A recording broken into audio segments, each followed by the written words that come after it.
I'm glad I caught you. Yes. Thanks for speaking with me today. Oh, my pleasure. You have many talents and a quintessential Renaissance person, I'd say, in many respects, in that you curated this latest exhibition at Latitude 53, which is in a brand new space, which is amazing, in the McLeod building. Hmm. What a great space that is. And sadly, Yeah. we're sort of on pause until they can open it up, but I'm sure that will happen soon. Yes. So, from a preliminary point of view, what can people expect to see when they step into the gallery? It's quite a bit different from the previous Latitude 53 space. It's one long, bright room, but it's got big windows. Because of the window, obviously, you've got that beautiful natural light.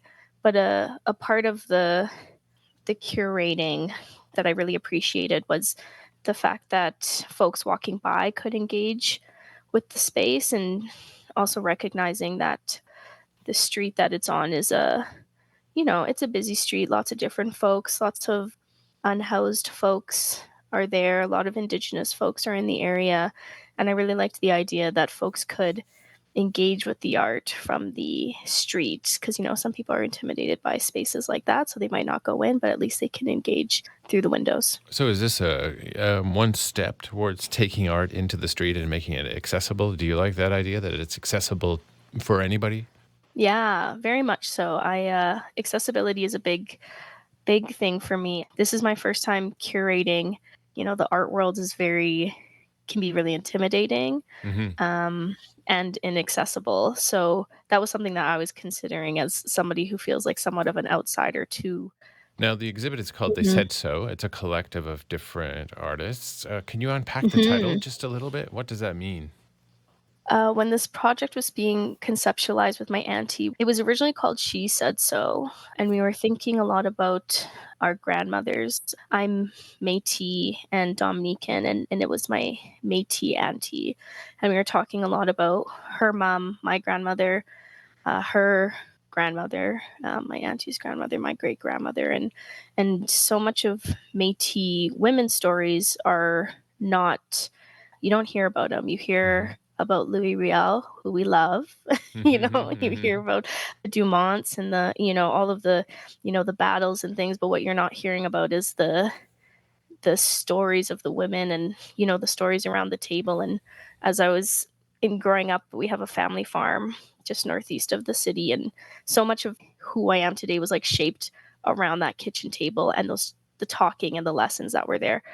So that was kind of the impetus. And then as I thought about it more, I thought a lot about the folks who are even less at the table, of non-binary and Mm, trans folks, okay. and thinking about how their stories are even less heard, and I mean they very much existed. And so that was very much a thing that I was considering. What do these stories look like? Because this is a visual exhibition. How do the artists materialize these stories into something that you could see? A lot of the ways that I connected with the artist was through community, and then others through, like, as we say, the like moccasin telegram of how things just travel in the ways that they do. That's great. And so yeah. And so yeah, so I kind of reached out, or I talked to folks about just the stories that we're missing and the stories that they think are so relevant to their histories. It's all Métis, yeah, women, trans, non-binary folks who are involved in this exhibit. Their pieces are stories that they think are missing, and so we've got like Arlo Henry, who did this amazing chest binder. So it's made out of hide, Mm. tanned hide, and then it's beaded, like the top surgery scars are beaded on this like corset, this binder, which is it's just such a beautiful piece, and it's in the window. That one, it was important to me for that one to be in the window, and it Oh. hangs from the ceiling, and there's also a vent underneath it, so it's very eerie at night. It kind of sways. There's something There's a serendipitous yeah, given Halloween is coming. exactly, yeah, it's a bit eerie. So Absolutely. I'm taking, if, say I collect my coffee from a purveyor along Rice Howard Way and step into the gallery and the McLeod building Mhm. when it opens up. What am I feeling? I hope that you're feeling a sense of belonging. I think that was a piece of it, of where we belong. And I think also the conversation of, it's not a unique experience of how many of our ancestors and our peoples across, no matter your background, how many stories we actually don't know. And when you even think of your parents, you're like, Hmm. who are they? you know That's true. so it's And I think for a lot of us, we can explore these concepts through art, and I think, and explore identities that maybe we didn't expect, or maybe society didn't expect. And Kyla, did you Yeah. discover any secrets about your family? You said, every family has its secrets. Were there any revelatory um moments along the way for you personally? I did the other piece in the window.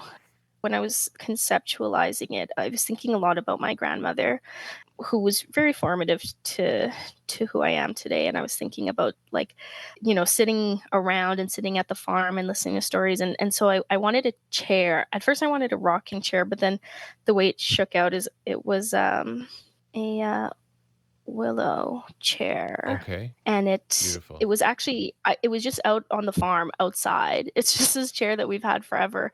And I thought that my auntie's partner had made it, and it actually turned out that it was two of my aunties, one who is no longer with us, had actually made this willow chair.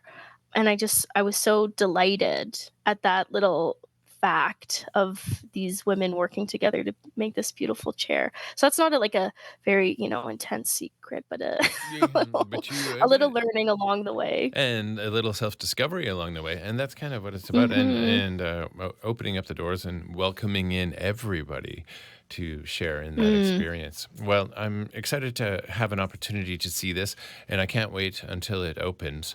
They said so. Mhm. Latitude 53. Kyla, thank you again for taking the time to Yes. a Thank little you bit so of much time for out to having me. chat with us, and we'll look forward to this exhibition opening up very, very soon in the McLeod Mhm. space, which sounds it is very beautiful.